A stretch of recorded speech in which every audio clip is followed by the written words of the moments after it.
This photographer may have been the earliest to extensively use color film for street photography. He is often considered to have created photos that look like paintings, used unique techniques that enabled him to create work that stood out from the crowd, and had so little concern for seeking out fame and prestige from his photos that they were nearly lost to history, never to be enjoyed by the masses who have come to love and appreciate his work today. This is Street Smarts Volume 13, Saul Leiter. Saul Leiter's life as an artist is one that might never have happened had he not taken a leap of faith, dropped out of school, and sought out the opportunity to be a painter by moving to New York in his early 20s. Saul's father was a highly regarded rabbi and was expected that he would follow in his father's footsteps by becoming a rabbi himself. After a period spent pursuing the goal that his family set for him, he left theology school, stating that, "I got fed up with the whole religious world and all the preoccupations with purity and nobility and observance. I wanted to be free of those things."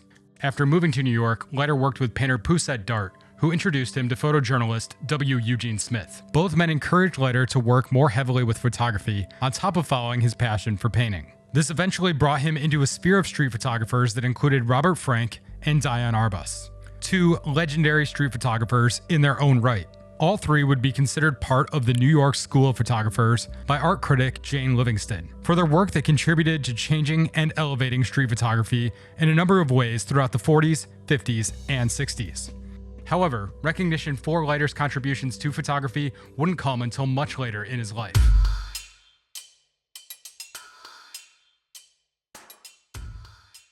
Throughout the majority of his life, Saul Leiter would only be recognized for his fashion photography. His street photography would be involved in a 1957 conference called Experimental Photography in Color at New York's Museum of Modern Art. But any larger exhibition of his work or book publishing of any significance didn't come until the early 2000s. Street photography remained a passion and a hobby for Leiter. "I started out as a fashion photographer. One cannot say that I was successful, but there was enough work to keep me busy. I collaborated with Harper's Bazaar and other magazines. I had work and I made a living. At the same time, I took my own photographs." Analyzing his fashion photography informs how he developed as a photographer over the years.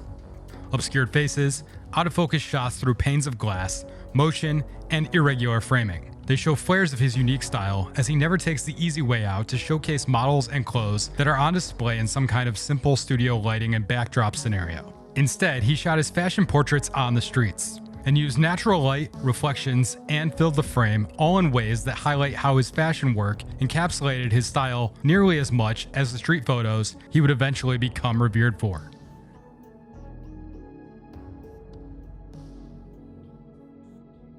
Often cited for producing beautiful color photos, Saul Leiter has created outstanding black and white photos as well.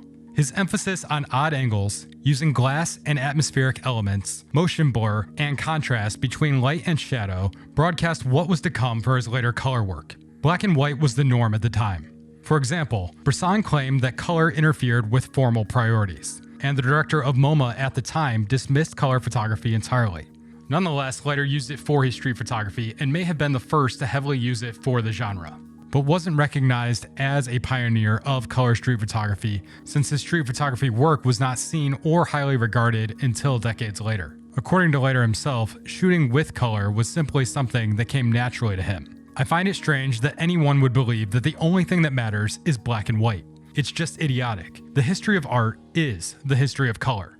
The cave paintings had color. But there's always been the idea in certain circles that form is more important, that to have too much color is not good. It distracts from your concentration."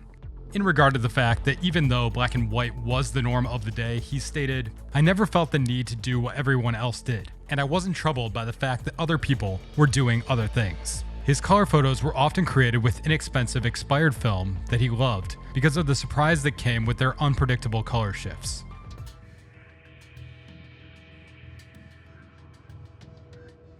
Many attribute his background in painting to have played a major influence on the way that his photos look. And it's easy to see how the two informed one another when looking at his paintings and photos side by side, as a certain air is carried through both mediums that can be defined as relaxed and subdued.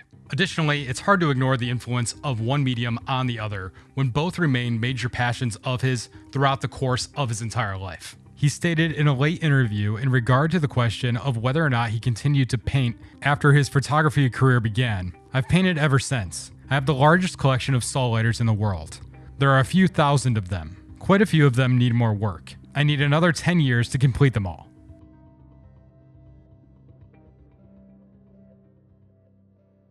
Saul Leiter was way ahead of his time, and he still remains unique in the way that he captured his photos, because they go against the grain in terms of what is typically considered good street photography by many.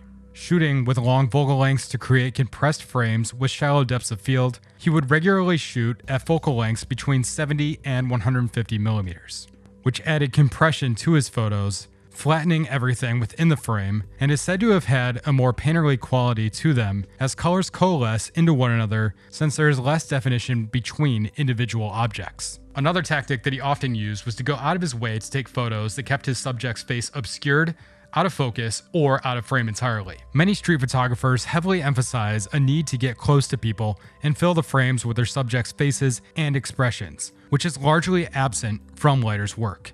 He also heavily used rain, sleet, snow, windows, fog on the windows, vehicles, and reflections of the frames to make things more irregular and abstract, which furthered the association his photos have with having a painterly quality. Finally, his persistent use of vertical framing and off-center compositions made his work different from the centered subjects of horizontal frames seen in so many others' photographs. The use of all of these techniques in tandem make the work of Saul Leiter truly stand out in the world of street photography.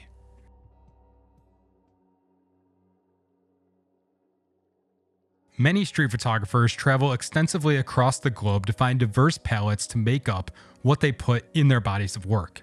Often, advice is given to street photographers that it helps to get lost or get out of your everyday environment. I didn't feel I had to travel to do photography. Just like his techniques, Saul Leiter had a different approach. A large amount of Saul Leiter's work was created within 2 blocks of his East Village home, where he lived for over 60 years, starting in 1952. And again, in a different fashion from many who take on street photography and look to capture the intensity and grit of the streets, especially in New York City, Leiter's work is calm, positive, and often shows the solitude of individuals instead of the intense magnitude of the masses. The distinctly unique characteristic of Leiter's work are highlighted in a few other ways. One being that instead of looking to capture the decisive moment, Leiter has been regarded by some as the master of the indecisive moment, since he often captured moments where the subjects weren't really doing anything aside from attending to the dull and monotonous aspects of everyday life. The fashion, vehicles, and popular colors of his time are another element of his work that make it difficult to replicate. In the 1950s and 60s, a lot more attention was paid to getting dressed up to go out. This isn't to say that no one cares about their appearance anymore, but the fedoras, coats, dresses, and overall style of the time lends itself to a beautiful aesthetic that has a classic cinematic tone to it that would be incredibly hard to replicate with the way that people dress today. This is also represented in the colors, shape, and style of the classic cars and yellow cabs that roam the streets of New York during that same time period. Essentially, there's an aesthetic quality to the New York City that shows up in Leiter's work that sets it apart and makes it very difficult for anyone to attempt to reproduce anywhere in the modern world.